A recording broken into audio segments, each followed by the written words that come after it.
ভালোবাসি আর ও খুব শক্তিশালী। তুমি ভূত হলে কি হবে, ওর কিছু করতে পারবে না। তাই না? নাম কি ওর?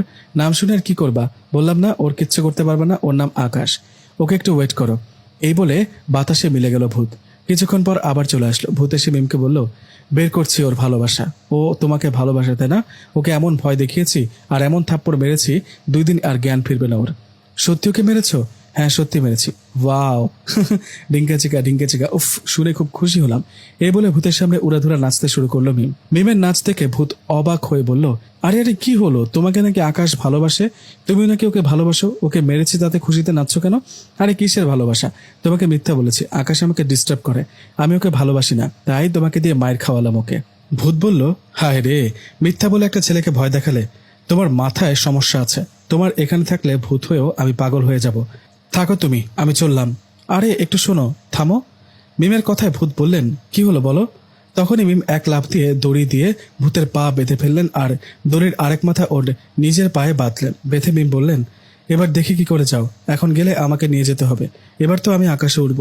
ওহ, আকাশে উড়ে বেড়ানোর খুব শখ তাই না? খুব শখ। মিমের কথা শুনে ভূত মিমের রুমের একটু উপরে উঠতে লাগলো। এদিকে ভূতের পায়ের সাথে মিমের পা বাঁধায় মিম উল্টো হয়ে ঝুলে রইলেন, পা উপরে মাথা নিচে। এরকম অবস্থায় ভূত বলে উঠল, এখন কেমন লাগছে? উঠতে ভালো লাগছে? আরে আরে কি করছো, নিচে নামাও। ও ভূত মশাই, আমার উড়ার শখ মিটে গেছে। কেন, আরেকটু উড়ো, ভালো লাগছে না?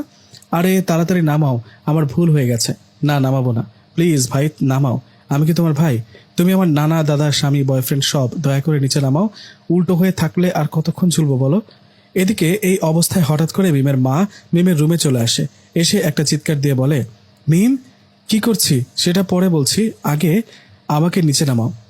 মিমের কথায় মিমের মা মিমকে দড়ি কেটে নিচে নামালো। নিচে নামিয়ে মিমের মা বলল, এখন বলতো কি হয়েছে, তুই উল্টো করে ফ্যানের সাথে ঝুলেছিলি কেন? কথাটা শুনে মিম কি বলবে বুঝতে পারছে না, তাই বুদ্ধি করে মিম বলে উঠলো, মানে মরতে। মরতে মানে? মরতে বলতে মরতে? তোমরা আমাকে বিয়ে দিতে চাও বললে না, কিন্তু আমি তো রাজি না, তাই মরতে ফ্যানের সাথে ফাঁসি দিয়েছিলাম। তাই না? ওই মানুষ ফাঁসি দেয় গলায় দড়ি দিয়ে, আর তুই পায়ে দড়ি বেঁধে মরতে গিয়েছিলি। কিভাবে মরলি? আমি তো দেখি তুই ফ্যানের মধ্যে দড়ি বেঁধে উল্টো হয়ে ঝুলছিলি। না মানে গলায় দড়ি দিতে গিয়ে ফাঁস দিলে যদি সত্যি সত্যি মরে যায়, তাই পায়ে দিয়েছি। হায় হায়, মিমের বাপ কই গেল? এসে শুনে যাও, তোমার মেয়ে আবল তাবল বলছে, কই গেলা? মিম বলল, মা মা প্লিজ, আব্বাকে ডেকো না, বাবাকে ডেকো না প্লিজ। মা, আসলে আমি সত্যি বলছি, আমি এমনি মজা করছি, এগুলো সত্যি বিশ্বাস করো। বাবাকে ডাকবা না, আর কখনো এরকম করবো না, কথা দিলাম। সত্যি তো? আর কখনো এরকম পাগলামি করবি না তো? না, কথা দিলাম। ঠিক আছে, এখন দরজা দিয়ে শুয়ে পড়। এই বলে মিমের মা চলে গেল। মিম দরজা লাগিয়ে বিছানায় বসে রাগে মনে মনে বলতে লাগলো, ভূতের বাচ্চা ভূত, তোকে একবার পাই তারপর দেখিস কি অবস্থা করি। মা রুমে আসতে আমাকে ফ্যানের সাথে উল্টো করে ঝুলিয়ে রেখে পালিয়েছে, আরেকবার কাছে আসুক, বোঝাবো মজা। যাই হোক, কিছুক্ষণ পর মিম ঘুমিয়ে পড়লো। কতক্ষণ ঘুমিয়েছে সে জানে না। হঠাৎ মিমের ঘুম ভেঙে যায় হালকা ঠান্ডায়। ঘুম ভাঙতেই মিম ফিল করে মিষ্টি মিষ্টি বাতাস তার শরীর ছুঁয়ে যাচ্ছে। মিম চোখ মেলে তাকায়। চোখ খুলতেই মিম দেখে ভূত তার পাশে বসে মুচকে মুচকে হাসছে। এটা দেখে মিম বলে, ভূতের বাচ্চা ভূত, পেয়েছি তোমাকে। ওই ভূত, আমাকে ওভাবে ফ্যানের সাথে উল্টো করে ঝুলে রেখেছো কেন?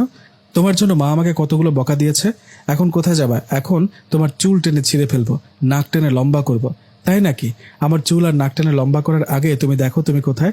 ভূতের কথা শুনে মিম খেয়াল করলো, আরে এটা কোন জায়গা? ওমা গো, আমি কোথায়? এটা কোন জায়গা? তুমি গাছের ডালে শুয়ে আছো। কি? মা গো, পড়ে যাবো না তো? এই আমি কি এখানে কিভাবে আসলাম? আমি বাড়ি যাব।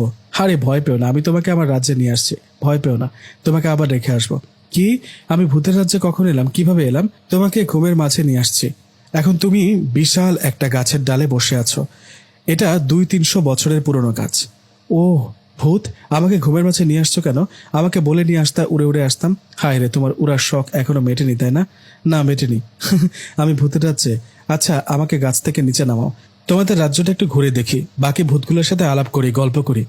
শুরু হলো তোমার পাগলামি তাই না? আমি তোমাকে ভালোবাসি তাই কিছু বলি না। বাকি ভূতগুলো এসব মানবে না, মেরে ফেলবে তোমাকে। আচ্ছা, একটা কাজ করলে কেমন হয়? কি কাজ? আমি যদি প্লাস্টিকের পাখা আমার শরীরে লাগিয়ে নিই, তাহলে কি আমি উঠতে পারবো? আর ভালো করে মেকআপ করব, তাহলে সবাই ভাববে আমি পড়ি। তখন তোমাদের রাজ্যে থাকতে পারবো। তোমার মা বাবা তোমার জ্বালা সহ্য করে কিভাবে? তোমার তো দেখি কোনো ভয় নেই। চলো চলো, তোমাকে রেখে আসি। এখনই রেখে আসবা? ঠিক আছে, তোমার পিঠে উঠে বসি, তারপর উড়ে উড়ে যাও।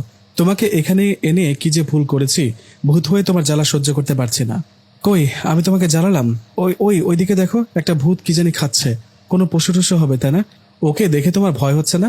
তুমি মানুষ না হয়ে পেতনি হলে ভালো হতো। সেটা ভালো হতো, তবে তোমাকে সহজে বিয়ে করতে পারতাম।